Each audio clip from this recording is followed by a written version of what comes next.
Surat diamond બુર્સમાં 160 કેબિનોનું ઉદ્ઘાટન કરવામાં આવ્યું છે। મુંબઈના ભારત ડાયમંડ બુર્સની જેમ સુરત ડાયમંડ બુર્સમાં 160 કેબિનોનું ઉદ્ઘાટન કરવામાં આવ્યું હતું। તો એસડીબી કમિટીએ નાના વેપારીઓ અને ડાયમંડ બ્રોકર બુર્સમાં આવી વેપાર કરી શકે તે માટે આ વ્યવસ્થા ગોઠવી છે। સુરત ડાયમંડ બુર્સમાં કેબિન શરૂ કરી હીરાનો વેપાર શરૂ કરી દીધો છે। આ ઉદ્ઘાટન કાર્યક્રમમાં રાજ્યસભાના સાંસદ ગોવિંદ ધોળકિયા અને સુરતના મેયર સહિત ડાયમંડ બુર્સના સભ્યો હાજર રહ્યા હતા। 1700 જેટલા ડાયમંડ બ્રોકરોએ એસડીબીમાં રજીસ્ટ્રેશન કરાવ્યું છે। એ ઉપરાંત વરાછા મિની બજાર અને મહિધરપુરા હીરા બજારના વેપારીઓ પણ આજે ટ્રેડિંગ ઓફિસ શરૂ કરશે।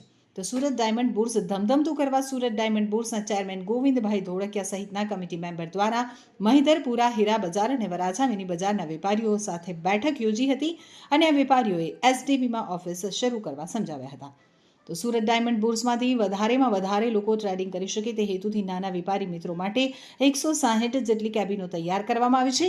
તો ગોવિંદભાઈ ધોળકિયાએ કરેલી જાહેરાત મુજબ મિની બજાર મહિધરપુરા હીરા બજારના 100 જેટલા વેપારીઓએ ઓફિસ શરૂ કરવા રસ દાખવ્યો હતો।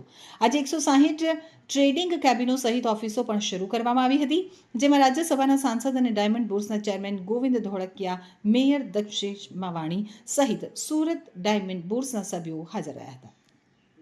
અગાઉ મહિધરપુરા હીરા બજાર, વરાછા મિની બજાર, ચોકસી બજાર અને કતારગામ નંદુ ડોસીની વાડી વિસ્તારના વેપારીઓને પોતાની ઓફિસ શરૂ કરવા સુરત ડાયમંડ બુર્સના ચેરમેન અને રાજ્યસભાના સાંસદ ગોવિંદભાઈ ધોળકિયા, વાઇસ ચેરમેન લાલજીભાઈ પટેલ, પ્રમુખ અરવિંદભાઈ શાહ, ઉપેશભાઈ શાહ, કેશુભાઈ ગોટી તેમજ સુરત ડાયમંડ એસોસિએશનના પ્રમુખ જગદીશભાઈ ખૂંટ ખાસ ઉપસ્થિત રહ્યા હતા।